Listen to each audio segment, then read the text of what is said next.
going on, everybody? This is Ray Hayes with Supplier News, coming to you again with another mini podcast. Haven't done one in a while, but I hope everyone is having a good week. A lot of little kids, I know my son is preparing for Halloween, so it's kind of exciting, so to say. See his little costume. But once again, like I said, I hope everyone's having a good week. Weekend is fast approaching. Hope you all have a good weekend as well. Before we start the podcast, I wanted to let you all know that follow us on our social media platforms. You can follow us on Twitter at GDN Network. You can like our Facebook page, Supplier News. We're also on Google Plus, Supplier News. So check us out. We also have daily articles where we talk about supplier diversity, technology, politics, small business, veteran news. We go over an array of topics, and we also have a little fun as well where we talk about comics, so on and so forth as well. But definitely check us out on our website, www.suppliernews.com. Like I said, we have a whole list of articles that we post daily. So if you're interested in learning more about those specific topics and things going on in those specific fields, come check us out. Today, I wanted to touch on the topic of Apple's VP take on diversity. And before I start, let's want to just go over her comment, how she said that 12 white, blue-eyed, blonde men in a room can be a diverse group. And what do you think about that? Can 12 blue-eyed white men in one group, in a group, in one room be a diverse group? Technically, they can. Because diversity is not solely based off the color of your skin. It's not, because 12 blue-eyed white men, one white guy can be from Ireland, another one can be from England, another can be from South Africa. But they're all, one distinguished thing about them, that they're white.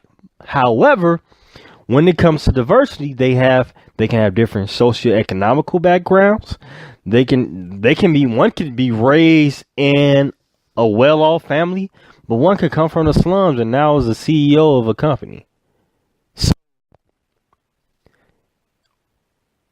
you can't just look at the color of a person's skin all the time and say that they're not diverse. Now, she got a lot of backlash because she made the topic. Granted, some people are sensitive about that topic because, what do you mean? A room full of all white guys is diverse. That's wrong. No, it's not. And I just explained how it's not wrong. So I understand some people's grief. However, she makes a valid point. We have to go beside. We can't just always think about the color of a person's skin. I'm leaving out the fact of race, because race does not determine your skin color. Or not race, but nationality. So let's say the person of someone's skin does not always determine whether something is diverse. Because when you go to a HBCU, majority of the kids at a HBCU, let's say about 90% of the kids at HBCUs are the skin color black, right? But you have HBCUs saying that they're diverse. And the reason being is because their skin color doesn't determine the value of that person's character. Because when you look at the person's character, you look at the person's background, his socioeconomic background, you look at his family's background, his upbringing, who he is as a person. That's diversity. He can be from a minority group in Africa. He could be from Europe. He can be from throughout the world. He can come from crazy circumstances, coming from the worst of neighborhoods, but making it to college, to an Ivy League, or to Morehouse, or to Howard University.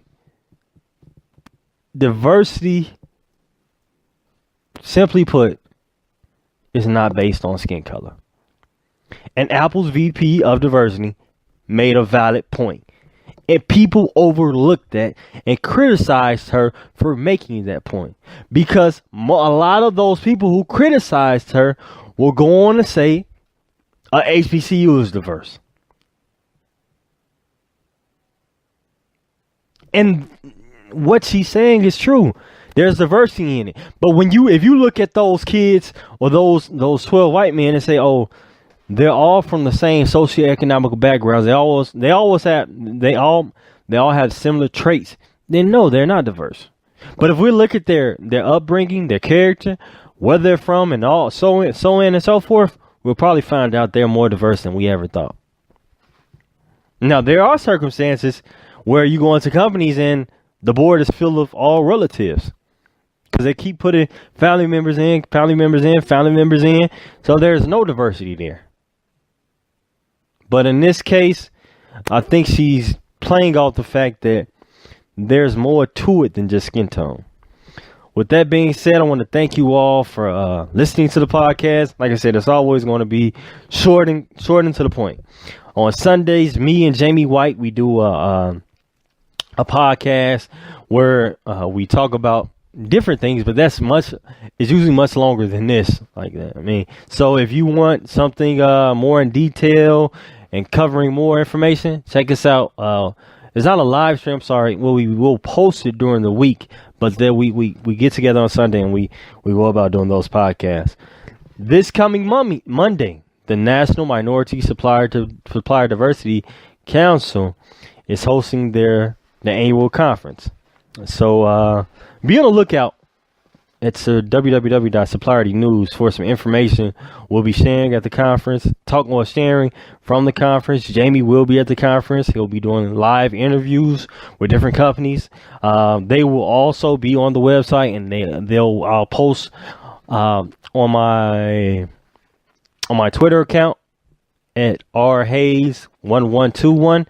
Where you can also find those live stream interviews as well. In that live stream interviews, he'll be talking to different executives from the field of supplier diversity. So definitely check us out. With that being said, thank you for taking out the time of your day to hearing me, listening to my mini podcast, and I hope you all have a great weekend. Once again, this is Ray Hayes with Supplierity News, and I'm out.